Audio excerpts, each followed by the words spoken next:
নমস্কার বন্ধুরা, সবাই কেমন আছো? আশা করি সবাই ভালো আছো। আমরা তো ভালো নেই, তোমরা দেখতেই নিশ্চয়ই বুঝতে পারছো, কারণ ঘর ভাঙাভাঙি চলছে, তোমরা তো দেখতেই পাচ্ছ। আর কি ভাঙা হচ্ছে, কেন ভাঙা হচ্ছে, সবই তোমাদের সঙ্গে আজকে আমি শেয়ার করব।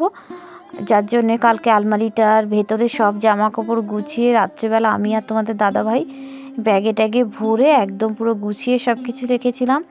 কারণ মিস্ত্রি এলে সকালবেলা এই ব্যাগগুলো ধরে বের করে বাইরে এক জায়গায় কাঁড়ি করে রাখা যাবে, সেই জন্য আগের দিন রাত্রেবেলা সব কিছু গুছিয়ে রেখেছি। আর দেখো এখন তাই আমি বের করে দিচ্ছি, আর আলমারি থেকে তোমাদের দাদাভাই সেইগুলো জিনিসগুলো বয়ে বয়ে নিয়ে যাচ্ছে।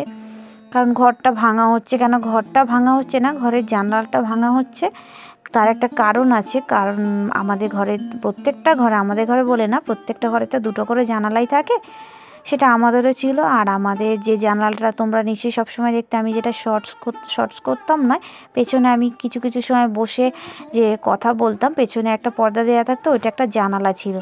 ওই জানালাটা না ওপাশে পাঁচিল তোলা আছে, সেই পাঁচিলটা জন্যে জানালাটা খোলাই যায় না, আর একদম হাওয়া ঢোকে না, বাতাস ঢোকে না, আলো ঢোকে না, কিচ্ছু না। আর আমাদের আরেকটা যে জানালা আছে, সেই জানালাটা পুরো এই আলমারির পেছনে জানলাটা জাস্ট খোপ খোপ করে রাখা আছে। আর এই দেখো সেই ওপাশে যে জানালাটা ছিল সেইটা ভেঙে দিয়ে এখন ওইটাকে বক্স আলমারি করে নেওয়ার জন্য ওটা গাঁথা হচ্ছে। আর দেখো ঘর দৌড়ের কি অবস্থা, খাটটা কি অবস্থায় পড়ে আছে, মানে কি যে কষ্ট হচ্ছে সে তোমাদের কি বলবো, মানে বলে ভাষা নেই।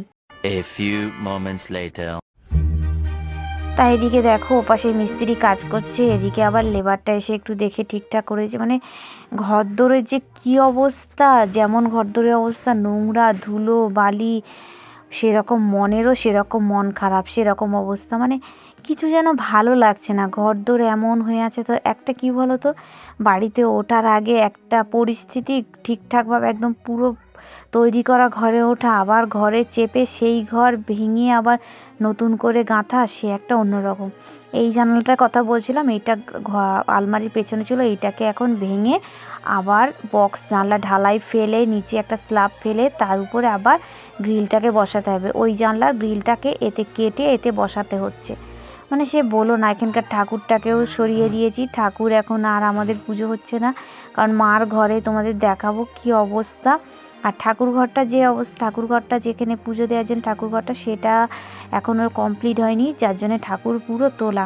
মানে মিস্ত্রিরাও ভেবে পাচ্ছে না, অনেক দিন আগে তো এটা তো বক্স করার জন্য জানালা প্ল্যান ছিল না, যার জন্য মিস্ত্রিরাও ভেবে পাচ্ছে না কীভাবে করলে বক্সটা থাকবে, গ্রিলটা ভেঙে পড়বে না, পরে দুর্ঘটনা ঘটবে না।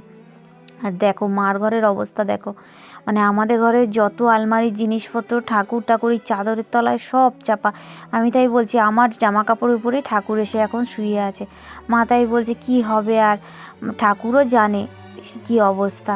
আর ওদিকে খাটের উপর ওরা দু ভাই বোন আর ঠাম্মাও শুয়ে ছিল, ওরা দু ভাই বোন এখন খেলা করছে। আর এই যে ঠাকুর ঘরটা দেখো, ঠাকুর ঘরে গ্রিলটা লাগানো হয়েছে, এখনও প্লাস্টার হয়নি বলে ঠাকুর ঢোকাতে পারছি না, আবার ঢোকাবো, আবার বের করব। তাই একদম ইচ্ছা বৃহস্পতিবার একদম ঘট বসিয়ে ঠাকুরটাকে পুরোপুরি ঢুকিয়ে দেবো, শুধু সিংহাসনটা ওখানে বসিয়ে রেখে এসেছি ওই জন্য। আর ঘরটা দেখো ওই দিকটার স্ল্যাবটা ফেলে দিয়েছে, অনেক প্ল্যান করে অনেকটা ভাঙাভাঙি করে স্ল্যাবটা ফেলে দিয়েছে।